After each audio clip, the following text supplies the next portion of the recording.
امریکی intelligence report Iran کے خلاف مزید جنگ ٹرمپ کے مقاصد حاصل نہیں کر سکے گی. بڑی خبر ہے. اس خبر سے سنسنی مچ گئی ہے. پورے امریکہ میں اب ایک نئی بحث چھڑ گئی ہے. سوال اٹھ رہے ہیں ڈونلڈ ٹرمپ کے اس وار پہ. کیوں؟ چونکہ انٹیلیجنس رپورٹ جو ہے امریکی انٹیلیجنس کی رپورٹ ہے وہ یہ کہہ رہی ہے کہ ایران کے خلاف اور زیادہ جنگ ڈونلڈ ٹرمپ کے جو ایم اینڈ آبجیکٹیوز ہیں، جو مقاصد ہیں، وہ حاصل نہیں کر سکے گی. اب سوال یہاں پیدا ہو رہا ہے کہ آخر ٹرمپ کی پالیسی پر اس کا کیا اثر پڑے گا. امریکہ اور ایران کے درمیان بڑھتی ہوئی کشیدگی کے دوران ایک نئی امریکی انٹیلیجنس رپورٹ سامنے آئی ہے جس میں یہ کہا گیا ہے کہ ایران کے خلاف مزید فوجی کارروائیاں غالباً وہ نتائج پیدا نہیں کریں گی جن کی پریزیڈنٹ ڈونلڈ ٹرمپ کو امید ہے. تو کیا ایران پر دباؤ بڑھانے کی حکمت عملی ناکام ہو رہی ہے نا بڑا سوال. رپورٹ کے مطابق امریکی خفیہ اداروں کا اندازہ ہے کہ مسلسل فوجی حملے ایران کے سٹینڈ میں کوئی بڑی نرمی پیدا نہیں کریں گے اور نہ ہی تہران کو مستقبل کے ڈائیلاگ پروسیس میں اپنی شرائط بدلنے پر مجبور کر سکیں گے. یہ کسی اور دیش کی انٹیلیجنس رپورٹ نہیں کہہ رہی، یہ امریکہ کی ہی انٹیلیجنس رپورٹ یہ بات کہہ رہی ہے.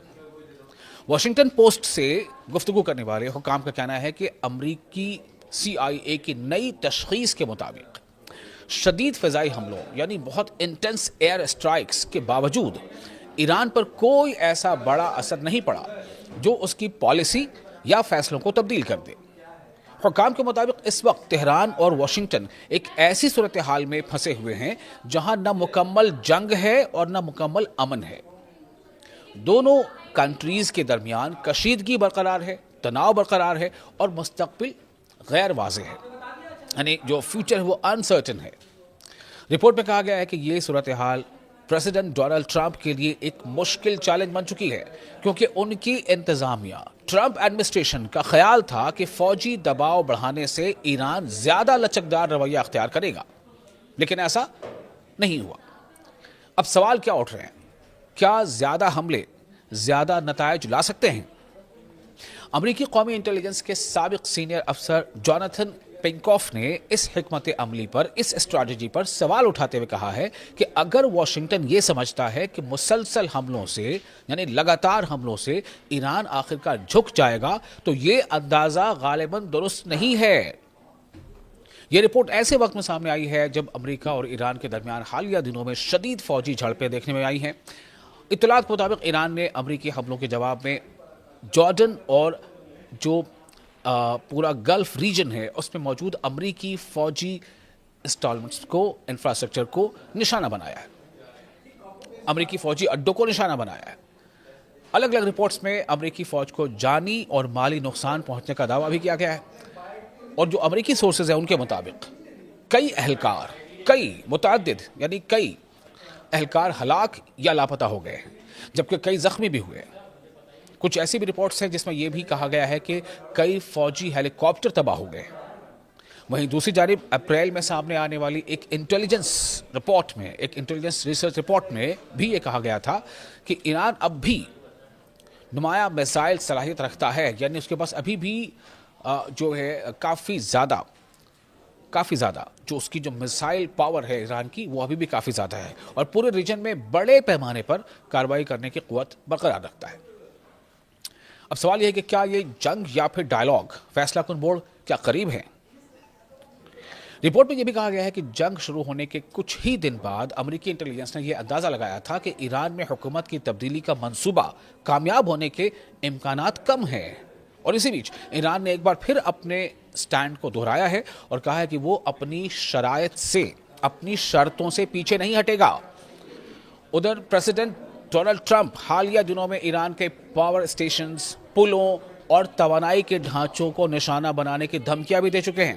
اس کے جواب میں ایرانی فوج نے سخت رد عمل دیتے ہوئے خبردار کیا ہے کہ اگر ایران کے بنیادی ڈھانچے پر حملہ کیا گیا تو ریجن میں موجود امریکی تنصیبات کو، امریکی ٹارگٹس کو بھی نشانہ بنایا جائے گا. ابھی حالیہ ذکر ہے جو میں آپ سے کہہ رہا ہوں اس میں کیا کیا ہم نے دیکھنے کو ملا ہے. جو راڈار سسٹم ہے اس کو ایران نے حملہ کر کے تباہ کرنے کا دعویٰ کیا ہے. یہاں تک کہ امیزون کا جو سینٹرل ڈیٹا انفراسٹرکچر ہے اسے تباہ کرنے کا ایران نے دعویٰ کیا ہے جو بحرین میں ہے. تو ایرانی فوج کا کہنا ہے کہ ایسی صورت میں امریکی مفادات کو، امریکی انٹرسٹ کو شدید نقصان پہنچ سکتا ہے اور ریجن میں کشیدگی یعنی تناؤ اور زیادہ بڑھ سکتا ہے۔ تو اس طرح نئی امریکی انٹیلیجنس رپورٹ نے یہ سوال پھر سے کھڑا کر دیا ہے کہ آیا فوجی دباؤ ایران کو جھکانے میں کامیاب ہو سکے گا، یا پھر واشنگٹن اور تہران کو آخرکار ڈائیلاگ کی میز پر واپس آنا پڑے گا۔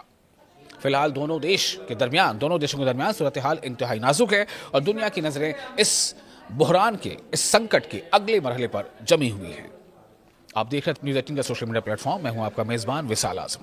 بحر احمر یعنی ریڈ سی میں صورتحال ایک بار پھر کشیدہ ہو گئی ہے، کافی تناؤ ہے، جہاں یمن کے مسلح افواج کی نئی وارننگ کے بعد سعودی تیل لے جانے والے کئی بحری جہازوں نے یعنی آئل ٹینکرز نے اپنا راستہ تبدیل کر لیا ہے۔ رپورٹس کے مطابق 2 بڑے آئل ٹینکر جو سعودی عرب سے کچا تیل لے کر چین اور بھارت کی طرف آ رہے تھے، بحر احمر یعنی ریڈ سی میں اچانک واپس مڑ گئے۔ ان میں سے ایک ٹینکر جن لانگ یانگ تھا، جس پر تقریباً 20 لاکھ بیرل خام تیل یعنی کروڈ آئل لدا ہوا تھا، جبکہ دوسرے ٹینکر روڈوس پر تقریباً 7 لاکھ بیرل تیل موجود تھا۔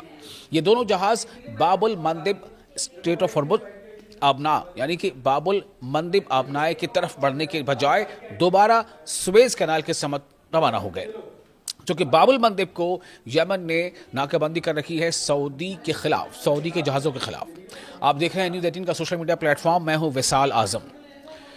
تو یہ 2 ایسے آئل ٹینکرز تھے جو سعودی عرب سے نکلے تھے اور جن کو ایک کو بھارت آنا تھا، ایک کو چائنا جانا تھا، لیکن چونکہ یمن نے وہاں بحر احمر میں یعنی باب المندب اسٹریٹ کو بند کر رکھا ہے، جس کے نتیجے میں انہیں واپس لوٹنا پڑا ہے۔ اسی دوران ایک تیسرا آئل ٹینکر جو سعودی بندرگاہ ینبع کی طرف جا رہا تھا، عمان کے ساحل کے قریب پہنچ کر اپنا راستہ بدلنے پر مجبور ہو گیا۔ اس پیش رفت کی وجہ یمن کی مسلح افواج یعنی یمنی آرمڈ فورسز کی جانب سے جاری کی گئی ایک سخت وارننگ بتائی جا رہی ہے۔ اس وارننگ میں شپنگ کمپنیوں کو ہدایت دی گئی ہے کہ وہ سعودی بندرگاہوں پر سامان کی لوڈنگ اور ان لوڈنگ بند کر دیں۔ یمن کے دارالحکومت سنا یعنی یمن کی کیپٹل سنا میں قائم جو ہیومینیٹیرین آپریشنز کوآرڈینیشن سینٹر کی جانب جس کا HOCC بھی جس کو ہم شارٹ میں کہتے ہیں، HOCC یعنی ہیومینیٹیرین آپریشنز کوآرڈینیشن سینٹر، اس کی جانب سے جاری پیغام میں کہا گیا ہے کہ سعودی بندرگاہوں سے یعنی سعودی پورٹ سے منسلک اس سے جڑے بحری سرگرمیوں پر پابندی عائد کر دی گئی ہے۔ پیغام میں یہ بھی خبردار کیا گیا ہے کہ جو جہاز اس ہدایت پر عمل نہیں کریں گے ان کے خلاف پابندیاں لگائی جائیں گی اور وہ یمنی افواج کی کارروائی کا نشانہ بھی بن سکتے ہیں۔ ایک تو اسٹریٹ آف ہارمز میں لگاتار جو ہے ایک تناؤ بنا ہوا ہے، وہاں سے جہازوں کے گزرنے پر یا یہاں سے آنے جانے پر کافی رسک ہے، بہت بڑا خطرہ ہے۔ اب یہاں پر جو باب المندب میں جو بند کیا ہے، باب المندب اسٹریٹ کو بند کر دیا ہے یمن نے سعودیہ کے لیے، اس کا بھی اب اثر یہ ہے کہ 2 بڑے آئل ٹینکر جو ایک چائنا کی طرف جا رہے تھے اور ایک بھارت کی طرف آ رہے تھے، انہیں واپس موڑنا پڑا ہے۔ یمنی افواج نے شپنگ کمپنیوں سے کہا ہے کہ وہ انتہائی احتیاط سے کام لیں اور اپنے تمام تجارتی معاملات میں مکمل ذمہ داری کا مظاہرہ کریں۔ ان کا کہنا ہے کہ خلاف ورزی کرنے والے یعنی جو بھی اس کا النگھن کرے گا، اس کی وائلیشن کرے گا، ایسے جہاز یمنی افواج کی آپریشنل حدود میں کسی بھی مقام پر ہدف بن سکتے ہیں، نشانہ بن سکتے ہیں۔ یاد رہے کہ 20 جولائی کو یمنی افواج نے سعودی عرب کے خلاف مکمل بحری پابندی کا اعلان کر دیا تھا، یعنی سی بلاکٹ کا اعلان کر دیا تھا۔ یمنی حکام نے اسے سمندری راستوں پر پابندی قرار دیتے ہوئے کہا تھا کہ یہ فیصلہ فوری طور پر نافذ العمل ہوگا۔ یمنی افواج کا کہنا ہے کہ اگر یمن کے خلاف ناکہ بندی جاری رکھی گئی تو وہ اس کا جواب ناکہ بندی سے دیں گے، اور اگر کشیدگی یعنی تناؤ میں اضافہ ہوا تو اس کا جواب بھی اسی سطح پر دیا جائے گا۔ یمنی قیادت کے مطابق وہ ہر ممکن آپشن کے لیے تیار ہے۔